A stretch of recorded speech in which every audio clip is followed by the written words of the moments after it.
बाजवा साहब, आपने एक चीज़ तो देखी कि ये जो इस वक्त सारा अमल है वो इस तरह का है कि जो कहा कर जाता था कि जी इंसाफ ना सिर्फ होना चाहिए बल्कि होता हुआ नज़र आना चाहिए।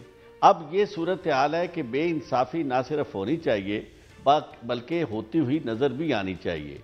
आपने ये जो 4 हफ्ते का कहा, वो देखें 4 हफ्ते की डायरेक्शन दी थी chief justice Islamabad high court ने, और not with standing the fact के उस वक्त ये जजमेंट जो थी ये भी आ रही थी, ये जो आ चुकी थी, ये जिसमें उन्होंने कहा था कि ये जो स्टे कर दी थी प्रोसीडिंग्स, और उसके बाद फिर उन्होंने ये भी कहा था कि ये एक बेल के केस में जब उनका बेल का मामला था तो वहाँ बेल देने की बजाय उन्होंने कहा 4 हफ्ते में आपके करें।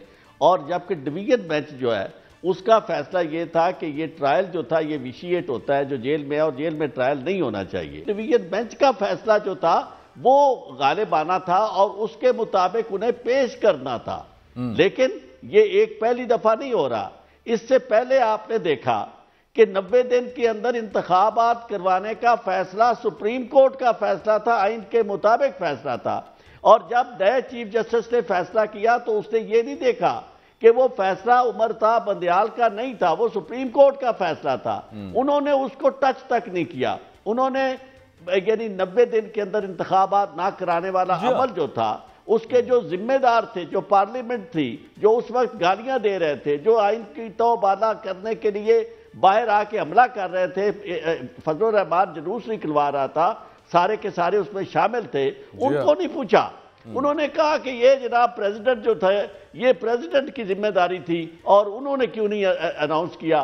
तो ऐसी सूरत हाल में आप ये देखिए। और एक और बात, अभी एक 26 सफ़े का लेटर लिखा है इमरान खान ने, जिसमें उन्होंने ये इन तमाम चीज़ों की तरफ निशानदेही की है जो उनके साथ हो रही हैं, उनकी पार्टी के साथ हो रही हैं, और वो भेजी गई हैं चीफ जस्टिस साहब को। तो चीफ जस्टिस साहब मुझे नजर नहीं आता कि उस मामले में भी कुछ करें। नहीं सर, चौधरी साहब ऐसे ना कहें, अल्लाह ना करे, अल्लाह ना करे। देखें, हमारी आखिरी उम्मीद एज पाकिस्तानीज वो चीफ जस्टिस ऑफ पाकिस्तान, क्योंकि वो कस्टोडियन है कॉन्स्टिट्यूशन ऑफ पाकिस्तान के, वो रखते हैं हम उम्मीद। कोई नहीं, हुस्न ज़न रखना चाहिए चौधरी साहब थोड़ा सा।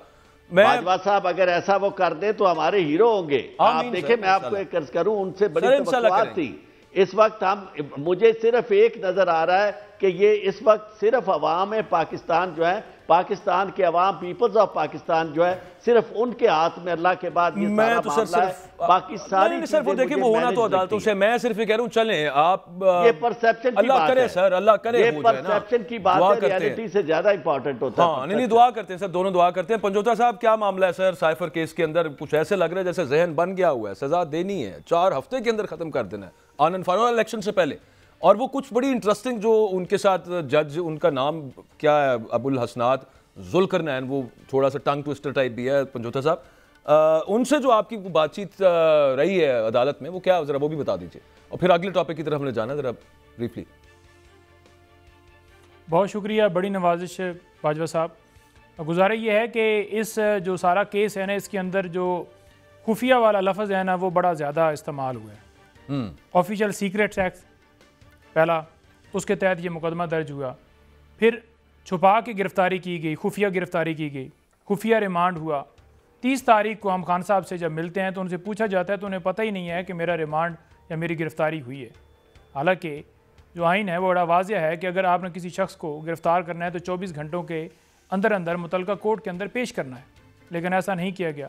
अब उसके बाद जो साइफर रूल्स हैं उसके हवाले से अदालत में ये बात जो है वो की गई कि साइफर रूल्स दिए जाएँ जिस बुनियाद के ऊपर साइफर जो है वो प्राइम मिनिस्टर ऑफिस में जाता है और जो जिसकी लॉ के ऊपर डिपेंड कर रहे हैं, लेकिन वो भी कहा गया कि खुफिया हैं। अब उसके बाद जो सिक्योरिटी के हवाले से इन्होंने रिपोर्ट पेश की तो वो भी उन्होंने कहा कि खुफिया है जी, वो दिखाई नहीं जा सकती कि क्या थ्रेट्स हैं, क्या वजह है, क्या रिपोर्ट है, क्या उसमें है। अब वकला को तो दिखाना है ना, जिस शख्स के हवाले से आप कह रहे हैं उसकी लीगल टीम को ही नहीं पता कि किस बात के ऊपर ये पेश नहीं कर रहे। कोई हमें सबूत तो सामने, हमारे सामने कोई चीज़ तो रखी जाए ना कि ये बुनियाद है। ये सिर्फ बहाने हैं।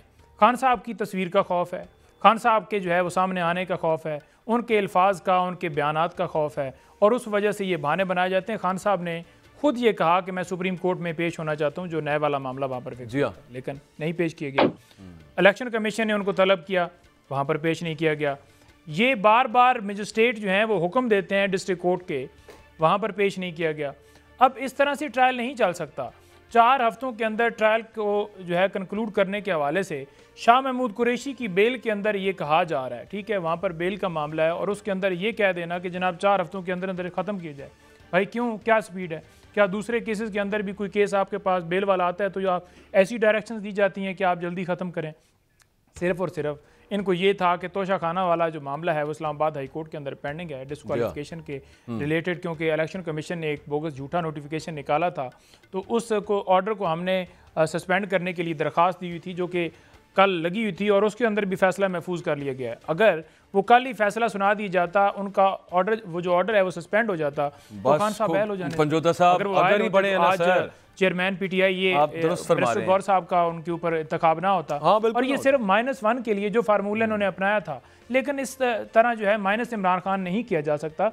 जी आप कुछ सियासी तौर पे मैं तो सिर्फ इतनी अर्ज कर रहा था, एक ब्रेक की तरफ मैंने जाना है। अगर तो बहुत सारे हैं, आप भी अगर कह रहे हैं, आरिफ चौधरी साहब भी अगर कह रहे हैं, हम भी अगर की बात कर रहे हैं, और वो अगर जाके रुक रहे हैं मुअज़्ज़ज़ चीफ जस्टिस ऑफ पाकिस्तान के पास, ब्रेक लेनी है, ब्रेक से वापस आएंगे।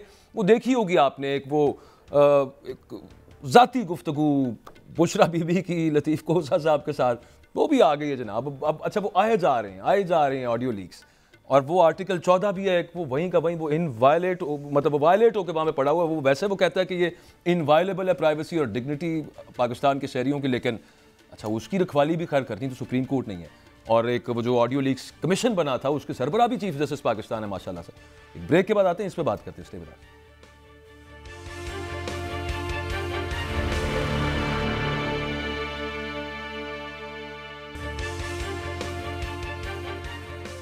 ब्रेक पर जाने से पहले जो हम बात कर रहे थे, अलीमा खान साहिबा ने भी एक बात उसी हवाले से की है, ज़रा देखिए, बात आगे बढ़ाते हैं।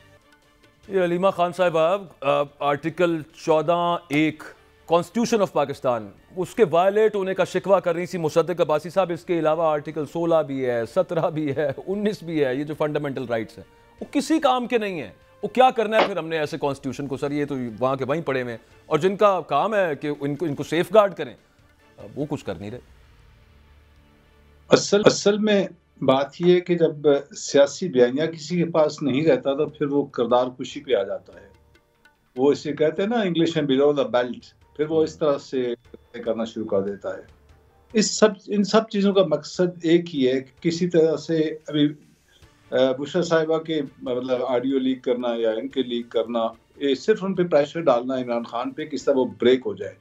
टोटल जो है एफर्ट वो ये है। हालांकि ऑडियो लीक्स में सुप्रीम कोर्ट का डिसीजन मौजूद है कि आप जिसकी ऑडियो हो उसकी परमिशन के बगैर आप लीक नहीं कर सकते। और मैं आपको बड़ा इंटरेस्टिंग एक वाक़या बताऊं कि तारीख़ इस्लाम में से या सुप्रीम कोर्ट के डिसीजन के अंदर ये कोटेड है। हज़रत उमर किसी के घर में गए और वहाँ पे शराब पी जा रही थी। अगले दिन आपने उस शख्स को समन किया, जो भी थे, तो उन्होंने कहा कि आपके घर में शराब पी जा रही थी और आप इसको दें, एक्सप्लेन करें ताकि फिर आप पे हद कायम की जाएगी।